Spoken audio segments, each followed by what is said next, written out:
Circuit house में राज्य महिला आयोग के अध्यक्ष बबीता चौहान ने जनसुनवाई कर महिलाओं से जुड़ी शिकायतों की सुनवाई की। इस दौरान पीड़ित महिलाओं की समस्याओं को गंभीरता से सुनते हुए संबंधित अधिकारियों को त्वरित प्रभाव निस्तारण के निर्देश दिए। जनसुनवाई में सिटी मजिस्ट्रेट, एसीपी हरिपरवर, संबंधित विभागों के अधिकारी, जनपद के विभिन्न थानों से आयोग निरीक्षक, जन सूचना अधिकारी मौजूद रहे। महिला उत्पीड़न, घरेलू हिंसा, पारिवारिक विवाद, अन्य मामलों पर शिकायतकर्ताओं की बात सुनकर आवश्यक कार्रवाई के निर्देश दिए गए। राज्य महिला आयोग के अध्यक्ष बबीता चौहान ने कहा, महिलाओं को न्याय दिलाना सरकार की प्राथमिकता है। शिकायतों के समाधान में किसी भी स्तर पर लापरवाही बर्दाश्त नहीं होगी। सुनवाई के दौरान एक 75 वर्षीय वृद्ध महिला अपने पति की शिकायत लेकर पहुंची। इस उम्र में पति करना दूसरी शादी चाहता है। सुनवाई में तत्काल पति को बुलाने का आदेश दिया। आगरा के सर्किट हाउस में जन सुनवाई हुई, जहां महिला आयोग की अध्यक्ष ने क्या कुछ कहा, सुनिए।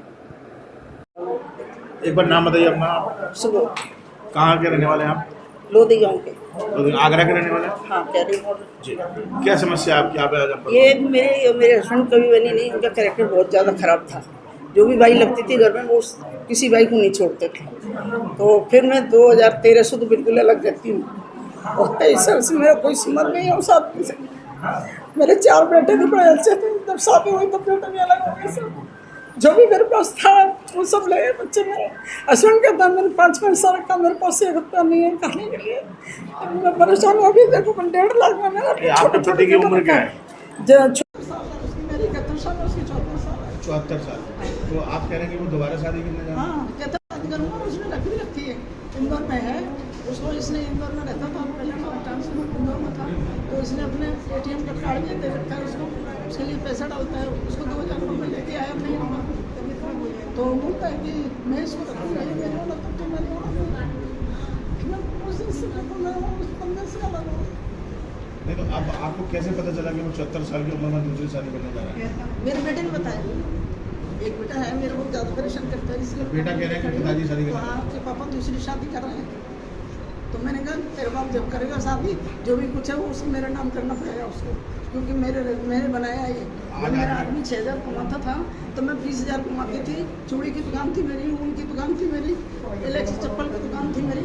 जब वो 6000 कमाता था तो मैं 20 कमाती थी। आज वो लोग कहते हैं कि पापा का पैसा है और तुम्हारा कुछ नहीं है। आप अकेले रह रहे हैं? अकेले रहती हूँ मैं।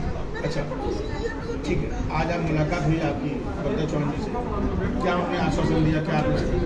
मैं तो यही चाहती हूँ कि मेरे को खर्चा दिया जाए, जो मेरा बनता है वो खर्चा दिया जाए। मुझे जो है मेरे अकाउंट में दिया जाए, मुझे भीख नहीं मांगनी पड़ेगी। जब भी जाओ तो कहता है आगे भीख मांगने, आगे भीख मांगने। यार मेरे को शादी से कोई एतराज आपको? दूसरी शादी वो कर रहे हैं? क्यों करेगा? मैं बैठी हुई हूँ। मैंने भी तो आज तूने मुझे छोड़ा है तो मैं तुझे कैसे करने दूँगी? मैं नहीं करने दूँगी। 70-75 एप्लीकेशन हमारे पास हैं और जो अभी हमारी सुनवाई चल रही है। बीच में अभी देखा तो तरह तरह के केस हैं, जिसमें घरेलू हिंसा के बहुत केस हैं। और मुझे लगता है कि समझौते की भी बात होती है और समझौते में भी काफ़ी सारे केस ऐसे निपट जाते हैं, क्योंकि जो छोटी छोटी सी दिक्कतें होती हैं उन पे कुछ कार्रवाई होती है, कुछ से वो संतुष्ट नहीं होती हैं या कुछ अपनी बात को रखने में सक्षम नहीं हो पाते हैं, तो इसलिए वो उन केसों को थोड़ा बढ़ते जाते हैं। पर मैं आपको ये बताना चाहूँगी कि मेरे जब भी जनसुनवाई होती है और जितने भी पुराने केस होते हैं, जैसा आज भी मेरे पास रिपोर्ट है जो मेरी पिछले महीने में सुनवाई हुई है, हर केस का निस्तारण होता है। तो अभी मेरे पास एक केस आया। ऐसे केस कई बार बड़े विचित्र लगते हैं कि एक महिला है, उनकी शादी को 52 साल हो गए और 52 साल के बाद पति दूसरी शादी करने के लिए उनको अल्टीमेटम दिया है और कहा है कि भाई मैं तुम्हें अपने घर में नहीं रखूंगा क्योंकि मैं दूसरी शादी करना चाहता हूँ। तो इसलिए उनके पति को यहाँ बुलवाया गया है। मुझे समझ में नहीं आता कि लोगों को हो क्या रहा है। इस तरह के अजीब से यहाँ केस आते हैं कि जिसमें कहना कुछ भी ऐसा नहीं बता सकती कि किस तरह के केस यहाँ हैं, क्योंकि किसी भी तरह के आजकल कोई भी केस आ रहे हैं।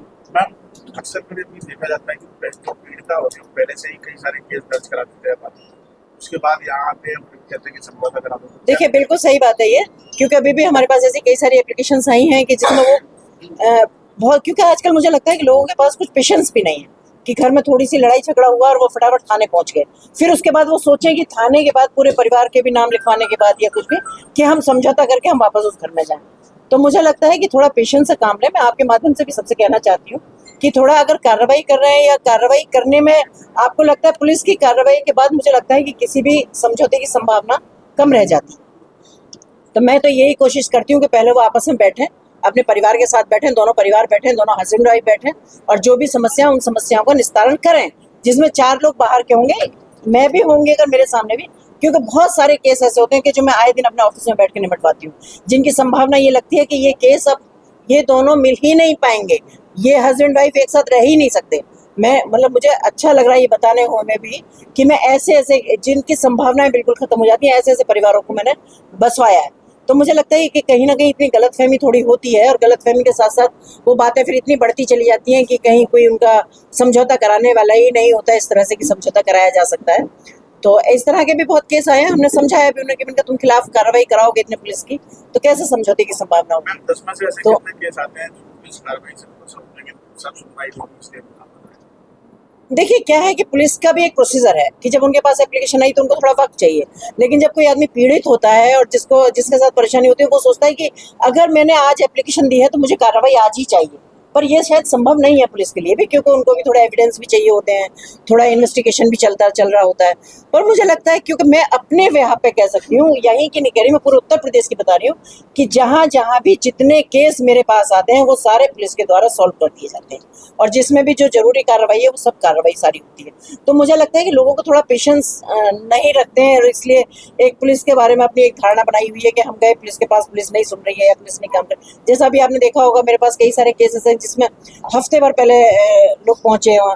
अच्छा, दूसरा क्या है कि कोई वारदात हो गई, उसमें पोस्टमार्टम ही नहीं कराया, कहने के साथ पुलिस का प्रेशर, वो उसका दबाव था घर वालों का, तो पोस्टमार्टम नहीं होने दिया। तो थोड़ा इस वक्त तो फिर पुलिस की थोड़ी स्थिति ऐसी हो जाती है कि भाई अब हम इसमें कैसे आगे कार्रवाई करें, कि जब वो तो कह रही है कि मर्डर हुआ है या मर्डर किया है किसी ने, लेकिन क्योंकि आपने मेडिकल भी नहीं कराया उसका और कर दिया, तो इसमें थोड़ा इन्वेस्टिगेशन में थोड़ा टाइम लगता है। अदरवाइज ऐसा नहीं है, पुलिस जितने भी चीजें होती है सब में कार्रवाई करती है। जी।